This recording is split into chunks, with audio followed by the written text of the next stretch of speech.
Welcome in this morning for some riveting radio real estate, Don Pannell. Good morning, Don. Good morning, Jeff. Happy New Year. Happy New Year. Hope it's been a great one so far. I think it's going to be a wonderful year here, 2018, as we expand the housing markets a little bit, maybe find some more housing available for folks in the area. Yes. You got any predictions for us? I some things? do. You asked about this the last time, and so just like the next day, I got this memo from Lennox Scott, who is the chairman and CEO of John L. Scott in Seattle area, and he says, similar to 2017, the residential housing market is poised for another year of intense sales activity and new listings. Oh. Buyers will be hungry immediately after the calendar turns, yet the number of new listings coming on the market will be relatively low until March, and we are still seeing that. This will result in the continuation of multiple offer situations and home price appreciation, especially in the more affordable and mid-price ranges. And we are definitely seeing that in this area. Listings that are under that 200,000 mark rarely stay on the market for very long and often get multiple listings. So I should wait till March. You should wait till March. Okay. Well, no, not necessarily, but They're looking at least. It's always time to start looking. But yeah, we are definitely seeing a low inventory of what's available, and so hoping that picks up. What are the most popular styles of house? 2-bedroom, 1-bath, ranch, or where are we at these days? You know, I'm finding that more and more people are looking for one level, and that's a problem, because back in the day when a lot of the housing stock was built, people wanted 2-story. Yeah. So that's been a bit of a challenge to find those one level places. The people that are building now are tending to build one level, which is good news. So that'll probably change in the next 10 years. Everybody's going to want 2-story. But I love a good basement. Right. You know, California, you have no basements. No basements. Is there a lot of basements in? A lot of yeah. In town, not so much, but some of the outlying areas, yeah, basements are pretty popular. Especially finished basements are wonderful. Oh, yes. Yeah. So anyway, and Lennox Scott also says, moving into spring, the number of new listings will grow, and this will continue through the summer months. As the buyer pool gains access to a greater number of homes available for sale each month, we will experience dispersed buyer energy, which will flatten out price appreciations in the second half of the year. So they will tend to go up for a while and then sort of level out. Okay. So, home interest rates to remain historically low, which is good news. Good. Interest rates are currently in the low 4s, which is 4%, which is quite a change from several years ago when they were up into 12 to 16%. Yeah. And they're predicted to stay that way in the average of the mid 4s until through 2018. And there is a slight increase in the interest rates, which will remain, though, at historically low levels. And who does that? The Fed, the chairman or the chairperson does that? Usually, yeah. It's the interest rate that the banks are charged based on the federal. Yeah. And then tax reform, we've heard a lot about. In the more affordable and mid-price ranges, impact is minimal. That's more for the upper level places, which we don't typically have a lot of, and what we do have tends to sit on the market for a while just because of our demographic. Yeah. Right.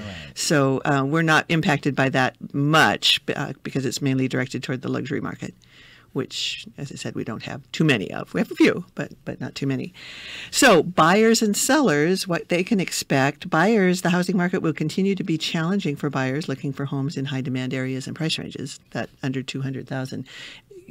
You can expect to have multiple offers on those. In order to compete with other qualified buyers, the buyers need to position themselves to be leaders of the pack. And we've talked about this several times. The best strategy buyers can employ is the buyer-ready day one philosophy, and that means either being fully underwritten for a mortgage or having cash. So we've talked many times about going to your lender early in the process, making sure you have that pre-qualification letter. And some places are even going fully into underwriting, which is a little bit more intense information than just a pre-qualification letter. If you get that pre-qualification letter, how long is that good for? Usually 6 months. Oh. But you can talk to your lender about that. You know, some as little as 3 months, some as much as 6. So yeah, talk to your lender about that. That pre-qualification process really isn't that complicated. They don't, basically all they want is your credit score and employment history. If they go into full underwriting, they're going to ask for, past 2 years of tax returns, all of that kind of stuff. So if you can do all of that, you're in a better position when you go to make an offer to say, hey, I'm fully underwritten.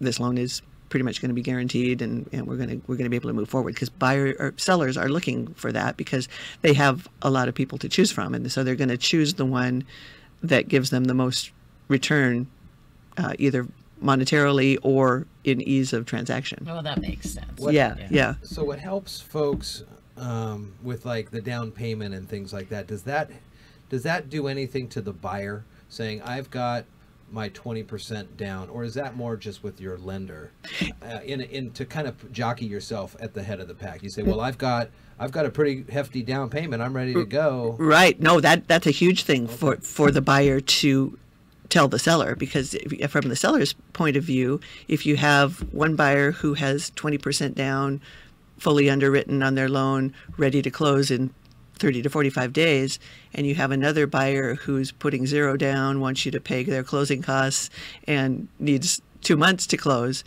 which one are you going to choose? Right.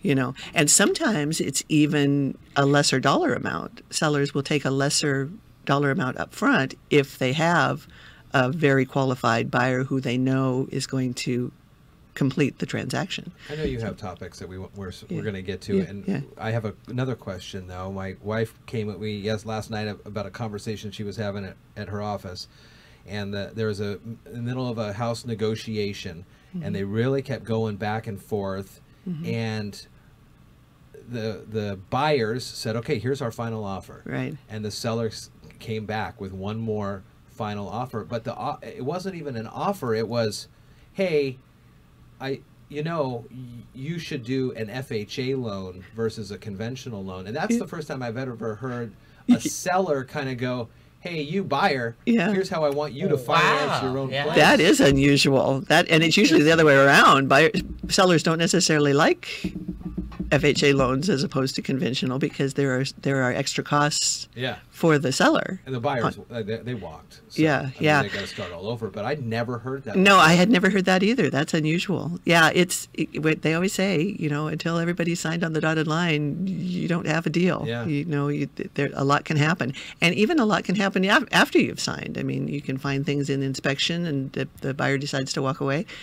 Their financing falls through. A lot of things can happen. So again, as a buyer, the more you can convince the seller that you really want this house and you're going to follow through on the transaction, the better that looks for the seller. So and along those same lines, for the sellers to keep in mind, the buyers need to remember about being buyer ready, but the sellers, during the winter market, the sales activity new listings ratio was at its highest. So after the first of the year, the seasonal price boost kicks in. And so whatever the season, you need to be, as a seller, ready to put your house on the market with its best foot forward. So both buyers and sellers have things they need to kind of keep in mind during this whole process. And so it's better to sell in the winter? Is that what you were? It can be, because you have fewer buyers, looking, and so the ones that are there are typically more ready to close the loan. But then on the other hand, spring and summer are traditionally the best times to be listing, because that's when our best weather is and things look like. But we've talked about that it's good to, as a buyer, to look in the winter, because then you see the house with warts and all. The leaks and everything that might be associated with that. Exactly. Yeah. Well, Don, I know you wanted to get into the ABCs with some things like that. So we only have time for one. Okay. I was so talking about other things. That is cool, because they sent me this really cool list, and I've been wanting for a long time to kind of talk about acronyms and all that kind of stuff, and this talks about some of those, so we can just take as many letters as we have time for. Sure. So A, and then we'll go from there. Yes, A is for appraisal, and that is an estimation of the home market value by a licensed appraiser based on comparable recent sales and nearby homes. So a lot of people get confused that appraisal and assessment from the county are two different things. The assessment from the county that they base your taxes on is just based on their matrix. An appraisal is somebody who actually comes out to your house, measures the square footage, takes a look at comparable sales in the area.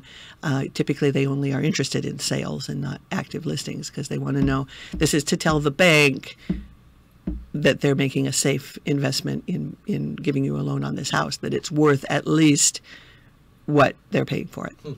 So, yeah, that's an important one, and one that most buyers will have to pay for. So be aware of that. That's something that a lender Now, do the buyers pay for the inspections too? Or? The buyers pay for the inspections typically, and they also pay for the appraisal as part of their loan package through their lender. The lender drives the appraisal. Okay. So, yeah. I think that's all going to have to do. We're going to just tease everybody with the letter A today. That's right. We'll get you back B next time. We'll go for B, okay? Okay. Good to see you, Don. Good. Happy New Year. Happy New Year.